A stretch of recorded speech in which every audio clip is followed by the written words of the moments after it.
This doesn't seem to work. Okay, I really want to talk about sort of two things, mostly the second one. But before we can talk about a sort of principles of manufacturing, we need to sort of first set the predicate. Why are we talking about manufacturing? Isn't everything fine? Why do we need to do anything? Okay, so I was struck just in the last week, if you were to only read the Washington Post, although for that matter, if you read any major paper or magazine, this is the story that you will get about manufacturing. So just in the Washington Post, in 1 week, 4 articles on manufacturing, they all conclude the same meme or narrative. We didn't lose 5 million manufacturing jobs because of competitiveness. We lost them because of automation. That's pretty much what the establishment class thinks today. No problem here with manufacturing. Move on. It's all automation. If it were all automation, that would be a very good thing. Automation is a wonderful thing. It raises our standards of living. It may hurt individual workers, but that's not what happened. Next slide. So why did we lose manufacturing jobs? We estimate that at least half of those jobs were lost, not due to automation, but actually due to competitiveness, lagging U.S. competitiveness. For example, the main reason people misunderstand this issue is because of this essentially most of the output growth of U.S. manufacturing. In fact, more than 100% of it since 2005, more than 100% of it since 2005 is in one sector called NAICS 334, electronics and computers. That's all essentially smoke and mirrors because there isn't 222% more computer production in the U.S. There's actually about half as much.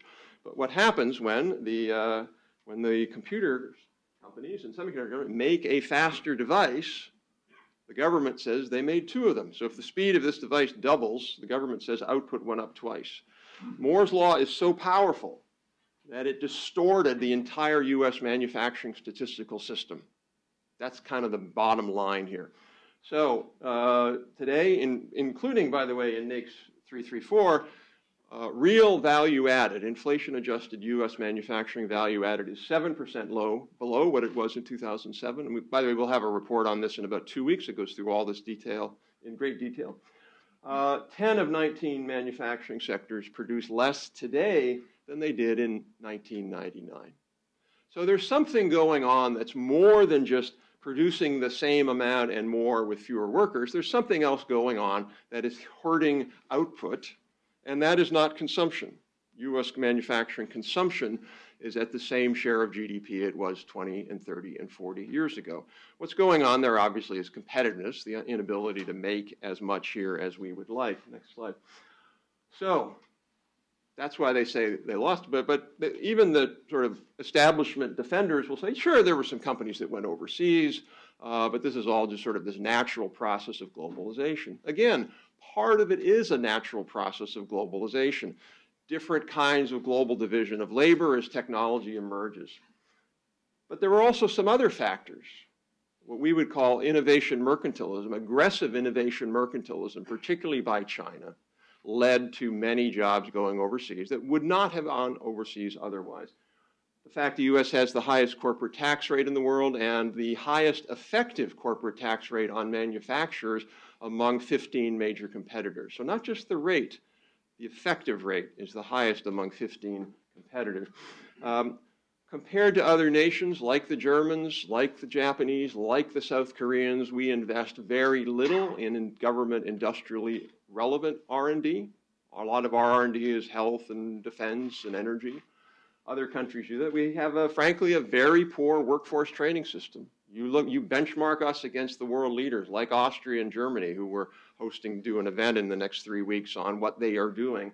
And we have a very limited export financing. In fact, export financing is down significantly, as my colleague and co-author of this report, Stephen Ezell, has pointed out. Okay, next one. So how much manufacturing should we have?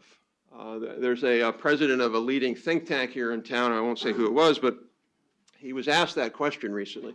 How much manufacturing do you think the U.S. could lose and still be okay? And his answer was All of it. All of it, because it doesn't matter. You know, potato chips, computer chips, car production, car rental, it's all the same. It's just all output. So the sort of establishment class says, we need whatever we have. In fact, what we need is we need enough manufacturing in the US to be able to pay for our imports. Because we're now running essentially a $680 billion manufacturing goods trade deficit, the highest it's been in history.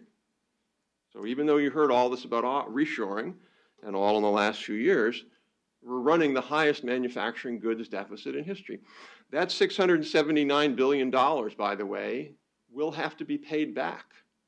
The Chinese, the Germans, all these other countries are not giving us things for free. They're loaning us things. They're loaning us BMWs. They're loaning us computers. And at some point in the future, we're going to have to run a $670 billion trade surplus. And that means that if we don't address this problem now, our children will basically be having essentially the terms of trade, global terms of trade for them will be much worse than us, and they will enjoy a lower standard of living. Okay, can manufacturing return? Again, you hear a lot of this, particularly with regard to kind of sort of spurious attacks on President Trump proposals to bring back manufacturing. Oh, he doesn't know what he's talking about. It's just silly. It can't happen. The reality is that some manufacturing can come back. We're not going to make Happy Meal toys in the US, nor should we. But there's a lot of manufacturing that could come back. You've seen some of that with companies like GE reshoring some of their appliances.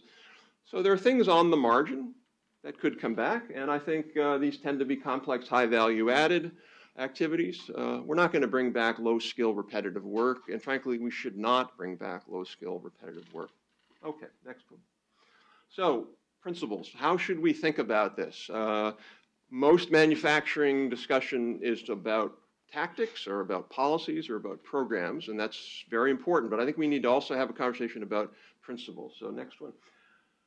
So what kind of strategy? You know, when I was in North Carolina back in the 80s getting my PhD, I was involved in state economic development, and one of my guy I got to know was head economic development for the state, and he said, Rob, in North Carolina we have a strategy. We shoot anything that flies and we claim anything that falls. And to their credit, that was their strategy. A pretty terrible strategy, as they found out 30 years later when they had the second biggest loss of manufacturing jobs of any state. But that is a strategy. You just say, we're going to go for anything we get. We'll throw up really high tariffs. That'll get you manufacturing. Or we'll just drive down costs so low that it makes sense for Happy Meal toys to be produced here. That is a strategy. That, in our view, is not a very good strategy because it would be a strategy that does not raise U.S. living standards. A more targeted strategy that focuses on industries and functions that we have a competitive advantage in and that add value added, that's the kind of strategy I think we would need. So what does that look like? 10 principles. One would be, this is not just about manufacturing, or it shouldn't be in our view. It's really about traded sectors. We need to have robust, globally competitive traded sector jobs in the U.S. Software, for example, is a traded sector. When we export software, we can afford to import cars. Movies. Lots and lots of industries are like that. Natural resources, clearly mining. When Deloitte sells its services to Canada, that is bringing money back into the country. So we need to think about traded sectors, not just manufacturing. And by the way, that's our favorite movie there in the middle. If anybody ever seen it, Office Space. It's an ITIF favorite. You can't work at ITIF unless you've seen the movie. Okay, I can see there's some fans. Good. Okay, next one. So focus on traded sectors. What kind of functions and industries within traded sectors? In our view, it really needs to be about good jobs, high-wage jobs. And this is just an example here. In the leather goods industry, the average wage is $29,000 a year. In the petroleum industry, it's more than double that.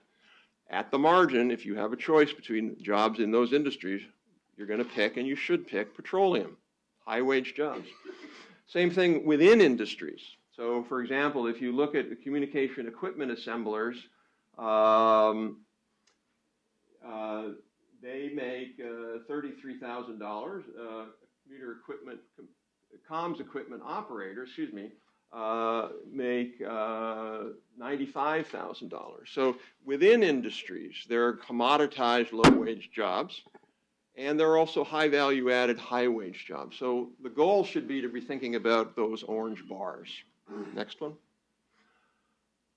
Focus on the trade deficit and not jobs. Now, this is perhaps the most heretical part of the report.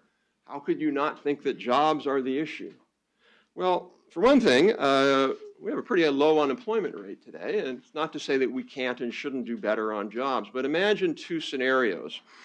The first scenario is that in both scenarios, we increase manufacturing output by 20%, and that all goes to reducing imports or expanding exports. So in other words, we now have eliminated the trade deficit in manufacturing, and we're back to square one and equal. The first way we could do it would be with no added workers. We just boost productivity in manufacturing, and we're able to produce a lot more with fewer workers or with the same number of workers, and all of that output goes to somebody else. So in the short run, we get no benefit from that. Hope that makes sense. We make a lot of things now that we don't make, and we're giving them to the Japanese, the Chinese, and the Germans. But where we gain in that is that we increase future consumption because we've reduced the trade debt, and therefore we have a lower debt in the future, and the future generation could do better. So another way we could do that, though, we could reduce the trade deficit by producing 20% more and adding 20% more manufacturing workers. By definition, if we did that, that would mean productivity wouldn't go up and prices would go up. So Americans would pay more. We'd have fewer workers in the service sector adding to GDP, and so net GDP growth would be lower in that scenario than in the first scenario. So the bottom line is, when we think about manufacturing policy, the end goal needs to be value added and productivity within the US. Jobs will come from that, and they will be good jobs, but if we're just looking for jobs, why don't we have a policy that forces McDonald's to make all Happy Meal toys in the US? That would get us a lot of jobs. That, as I argued, would not be the right way to go. Okay, next one. So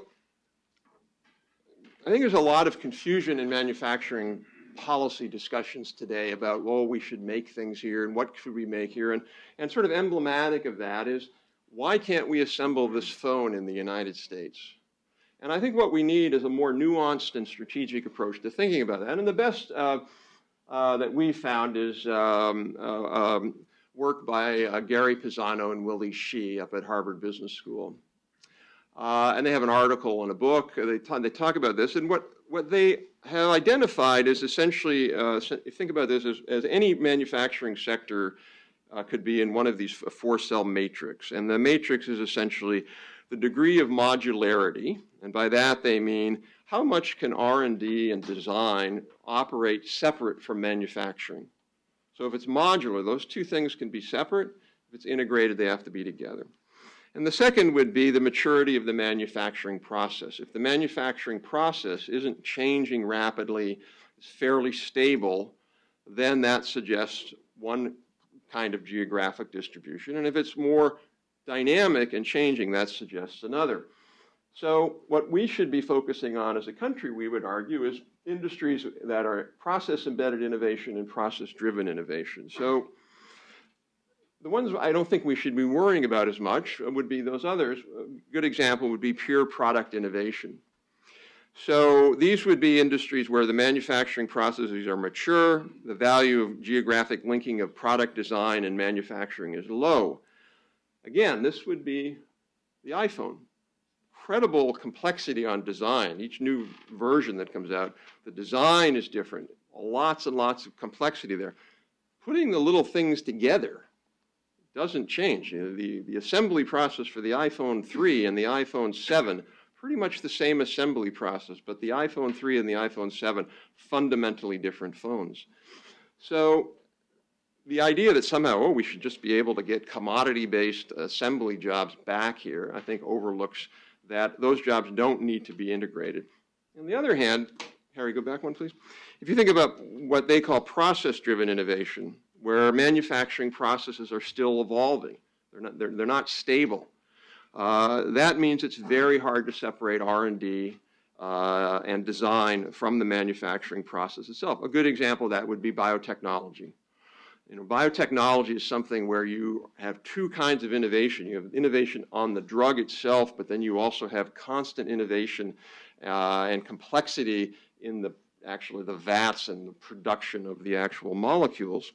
Nanomaterials, organic light-emitting diodes.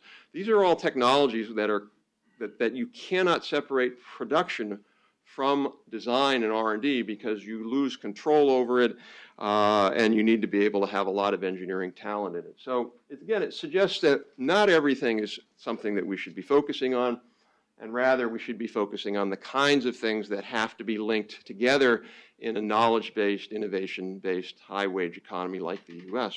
Next one. A fifth one would be understanding, there's I think a narrative here that, oh, we want to have everything produced here, and that if something's produced overseas, that's not in our interests. And again, I think we need a more nuanced approach. It is a global economy. Multinational corporations, whether U.S. or foreign, have foreign affiliates where they do production overseas. And we have to remember that if it's a choice of that versus nothing, we want that because those foreign operations create jobs in the U.S. I'll give you an example. In 2008, U.S. affiliate operations of foreign multinationals purchased essentially $2.8 trillion of intermediate inputs. 80% of those were purchased in the U.S. So foreign operations buy a lot of their things, their inputs, from U.S. producers, and that creates jobs in there. So it doesn't sound like it creates jobs because it's foreign, but these are, and we talk about that with supply chain, deep supply chain linkages. That's an important thing that we can't forget. Next one. So what kind of strategy should we have? And I think there's what we've talked about is some countries focus on essentially compulsion. India is a really good example of that. India has put together a program called the Preferential Market Access Program, which says you want to sell in India, particularly to the government or state-owned enterprises, you have to produce there. That's not an attraction strategy. That's not saying, you know what, we're going to have the best infrastructure, the best workforce, the best tax climate, the best research institutes, and we're going to encourage you to move your production to India. That would be attraction. They're just saying, you got to do it. We're going to force you to do it. There's a real risk that if the U.S. goes down that path, we're just going to make you produce here. That there are two problems with that. One is essentially it's a blunderbuss. If we're going to make some high-tech thing here, maybe we should also make Happy Meal toys here. How do we differentiate? We're just going to force everybody to do everything here.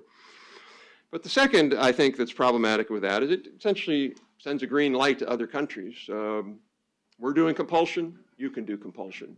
Where's our moral standing now to say to India or the Chinese, you need to stop your compulsion strategy if we're doing compulsion? So I think we need to be very careful about that. And rather than sort of engage in emulating what they're doing, this is, I think, an area where I think we should see significant improvements and hope from the Trump administration, which is to really push back against foreign compulsion practices or foreign mercantilist practices. Next one. So again, I think the point here is to think about a strategy. If all we're doing is one-off deals, as good as those might be, as the Carrier deal, you could argue was, there's just not enough presidential attention to focus on one-off deals. It's a complex system we have that we have to be thinking about a overall manufacturing strategy, not one-off deals. Also related to that, we can't just have a strategy that says, let's just get government out of the way. Absolutely, that is important. As I said before, we have the highest manufacturing taxes in 15 major countries that we compete against. We do have regulatory challenges. But I really think it's naive to think if we just did those two things, everything's going to be fine. It's not going to be fine. What we need instead, or not instead, excuse me, what we need in addition are additional support kinds of programs. Things like the Manufacturing Extension Partnership at NIST, which has 60 or so centers around the country staffed by private sector engineers to help small manufacturers. The new Manufacturing USA program, which Kelly will talk about, a very new program that Senator Chris Coons helped launch, Manufacturing Universities program that supports leading universities to become more focused on manufacturing training and R&D. There's a manufacturing communities program that Senator Gillibrand is introducing to help manufacturing communities. Exim Bank. So we can't think about this only from kind of one side of the menu, if you will, costs and business climate. We have to think about it from both sides. Okay. And then eighth, change the playing field through technology. We're really good in the U.S. on innovation, although our lead is much less than it was even 5 years ago. But it is an area of competitive strength we have. And the reason to focus on technology is it's basically changing the playing field that makes it impossible for many of our competitors to follow. They can want to follow, they can try to do things, but they simply can't because they don't have the capabilities. These would be things like emerging industries that are new to the world. Graphene-based materials. The Chinese can't make graphene-based materials. The Indians can't make those. If we can, we have a competitive advantage for 5 or 10 or 15 years that we can build on. Second would be industries that are constantly innovating. You look at an industry like aerospace, the 787, the most innovative airplane in the world for Boeing. If we can be focusing on those kinds of things, yeah, the Chinese are going to cheat and try to catch up with AVIC and try to make airplanes. They're not going to be very good airplanes, and only the Chinese are going to buy them. But if we don't keep innovating in our aerospace sector, then they can catch up. Okay, ninth. Speaking of aviation, I think there's a serious challenge or potential challenge to our defense industrial base. We can't win wars on services. You win wars on production, on goods, on manufacturing things, on airplanes, on tanks. I was just looking at the British defense chief who announced a new laser-based weapon system that they're working on. You know, that's how you win wars, and that's how you defend the country. And if we don't have a strong defense industrial base, which I would argue increasingly is at risk, we're not going to be able to defend the nation. So if for no other reason, we should be thinking about that. And a lot of those technologies that are going to be core to the defense capabilities are also industries that are going to be important to our commercial sector and our ability to, as I said, take the lead in technology. Okay, and lastly would be to think about not just about manufacturing overall, but where it's located. If we learned anything from this election, it's that when people are left behind, they aren't very happy, and they reflect that in how they deal with politics and interact with politics. So, if we had a manufacturing strategy that ends up with, and it won't, but if it did, just hypothetically, if all the jobs were in California, Texas, Research Triangle Park, in Boston, that would not be an acceptable outcome. So we need to be thinking about other kinds of policies. I know there's some interest in Congress right now about some sort of reshoring tax credit where communities that have high long-term unemployment would get more support. But we can't be indifferent. And again, this is one of the reasons, for example, some of the NIST programs are quite helpful because they aren't just in California. They're in Oklahoma, they're in Minnesota, they're in Kentucky, places like that. Okay. And then last is thank you. So with that, thank you. And I'm going to turn it over to Sri, who also, I think, has a few slides. So.